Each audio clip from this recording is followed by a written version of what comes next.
morning. How are you doing, Adam? I'm doing good, Arrow.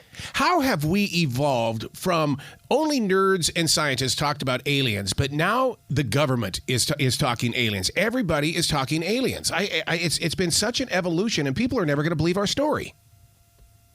Yeah, it's pretty amazing. And that's really kind of the reasons I wrote the book, was I wanted people to understand how much progress. I've been an astrophysicist for 30 years, and I wanted people to see how close we are to actually getting some real data that can tell us, answer the question, are we alone? That's been a basic, amazing change. And that's why I wanted to write the book. See, now that brings me up to the question that I had with my wife a little bit earlier, and that is there a footprint up there in space where we can see where something is, well, we could have an alien up here?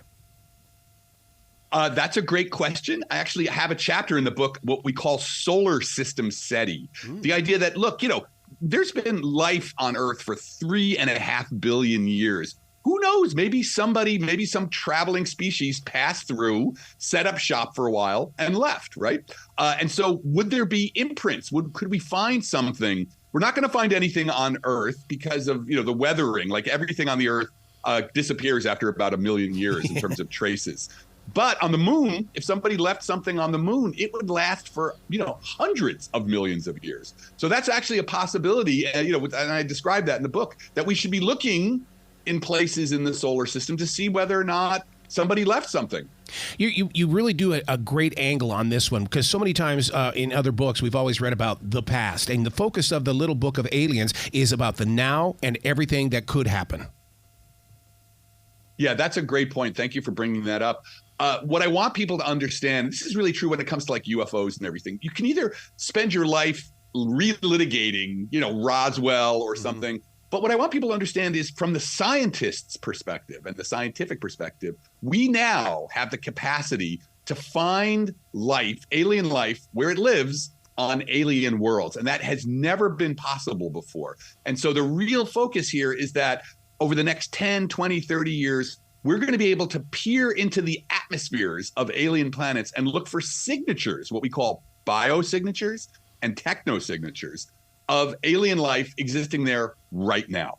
So are we going to get the truth when it comes to what NASA found on that asteroid when it landed on it and grabbed some of its particles?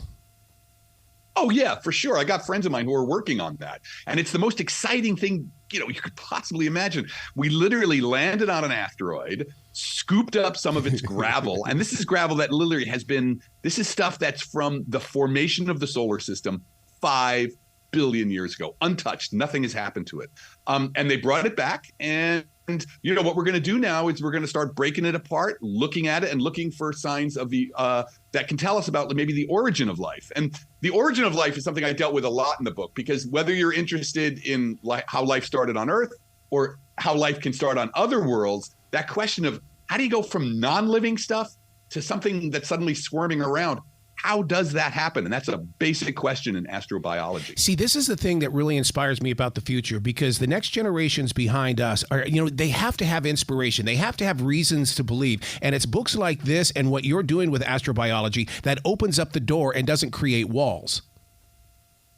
Yeah, thank you, Ara. Because that's, for me, I'm in writing a book about science. I'm a scientist, been a scientist for a long time, but I write these books because I want people to understand the beauty and the power of science, and how science in your own personal life can really open up your view. The world can be so horrible and there's so much horrible news, but science is a way of seeing that the world is actually amazing. Mm-hmm. And there's so much more going on than just, human beings being horrible to each other. And particularly when it comes to life in the universe, the possibilities of life in the universe, what we can see now is how those vistas are really opening up. And, it's the students I'm teaching right now are going to be the ones who are likely going to be the driving forces for the discovery of life in the universe. What are those students like? I mean, because I instruct broadcasters, and the whole entire platform has changed dramatically. What are your students like?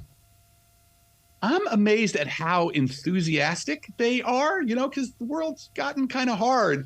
But they are just as enthusiastic and passionate about, finding the answers to questions like, is there life in the universe? The question I pose in the book, or using those answers to save the world, right? Yeah. To make a better world. So I'm very impressed by their resilience and their continuing enthusiasm for the process of science, for the process of discovery. With everything that you have learned, what you're teaching, what you're discovering, do you ever just sit back and just say, I'm not going to social media because that world out there is trying to kill itself, and everything that we've got up to this point, it can't go away? Yeah, I actually have exactly that point, or that feeling. It's what people really should focus on, and what science, I think, allows us to do. And this question that I wrote about in the little book of Aliens allows us to do is go beyond kind of the chatter, right? The back and forth, people, the outrage people always feeling, and see that, we're part of something so much bigger. We are embedded in a planet that has had life for 3.5 billion years at least. That planet is embedded in a solar system that has other places where life could have formed. And that solar system is embedded in a galaxy with 400 billion stars. And think about the possibilities of life and civilization when you have that many stars and planets. Dude, I've been that little kid in a candy store with that rover up there on Mars. And then, oh my God, what they have done in the past year and a half, 2 years up there has just been so inspiring to my soul. Yeah, and you know what's amazing when you think about it is that they landed that thing exactly where they said they were going to, right? And, you talk about social media, you look at social media and you would have the idea that everybody hates everybody else, right? Yep. But then you look at NASA and you see an example of Americans and people from all over the world working together, putting in unbelievable amounts of hours to do the most amazing thing possible, to launch a rocket from Earth and have it land exactly where they wanted it to land after crossing, billions of miles of space. So, one of the great things about the space program and astrobiology and these telescopes we're building to find life is it shows you what human beings can do when we work together.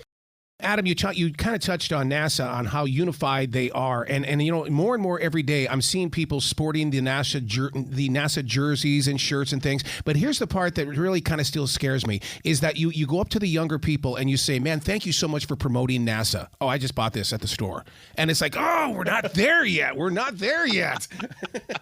Right. Yeah, I have the same thing. I'm always really amazed by that. It's like, "Oh, you love NASA." It's like, I'm not really even sure what this means. Are you afraid of the great mystery being solved and it disappears from our need to wonder? No, not at all. Because here's the cool thing about science is that as soon as you answer a question, it just leads to the next question, right? And if we discovered, in the kinds of things that I talk about in the book, the kinds of investigations we're going to do to find life, as soon as we found, say, a techno-signature of a civilization that, maybe we discovered it by seeing their city lights. That's one of the things I talk about, how we could discover artificial illumination on an alien planet. Well, what's the next thing? Okay, well, now you're going to try and look for other things, or you're going to try and figure out how to send a probe there. So it's the beauty of science is that, very quickly, a discovery turns into the next kind of technique or technology to make the next discovery. The clickbait or the facts, because yesterday I read an article about some comet that has exploded and its parts are coming to this planet. And I'm going, there's no way. Why are we just learning about this today? Yeah. So I mean, one of the great things about what's happening now is we have these amazing satellites and sensors which will let us know these things are out there. And we're developing, like we did last year, that capacity to actually redirect them. Mm-hmm. And this is important because what we're interested in is becoming a spacefaring race, becoming a civilization that can last a long time.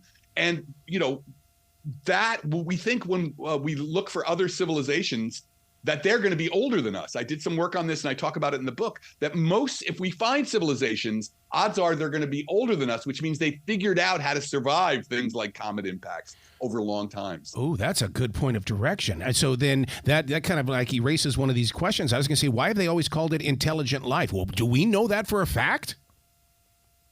Well, think about it this way. If the dinosaurs had a space program, they'd still be around, right? They could have redirected that comet that hit them. So, the development of these kinds of technologies, and this is what we, when in the NASA work I do, thinking about extraterrestrial civilizations, we have to plot out, kind of be systematic and scientific about saying, like, what's generic that a civilization, what does every civilization have to do? and things like space defense. Every civilization is going to live in a solar system with comets. They're all going to have to do that.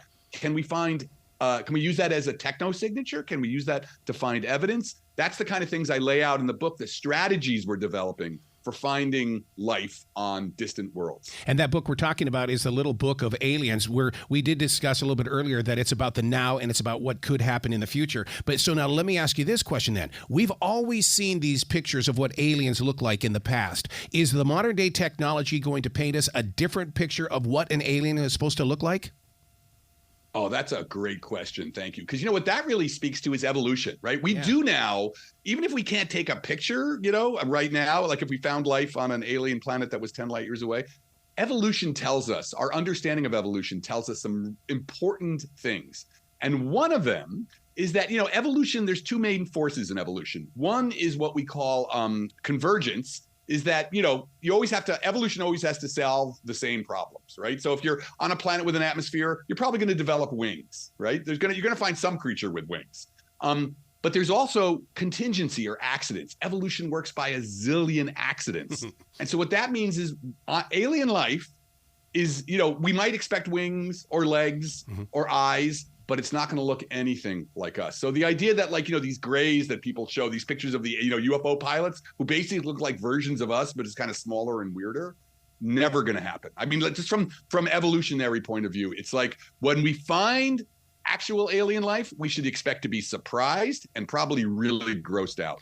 There are two different types of people when it comes to space aliens. That there are those that have a fascination with space, and there are those that fear it. Do you bump into the same person?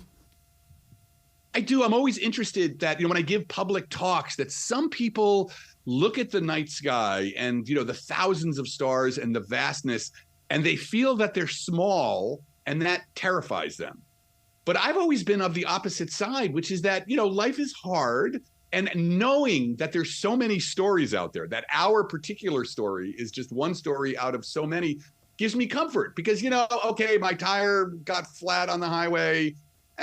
It's a big universe. It's not just about me. So I find great comfort in the vastness of the universe. Speaking of looking at those stars, when you look out into space, is it like walking on a beach searching for a sand dollar? Because what we see and what you see are two completely different things.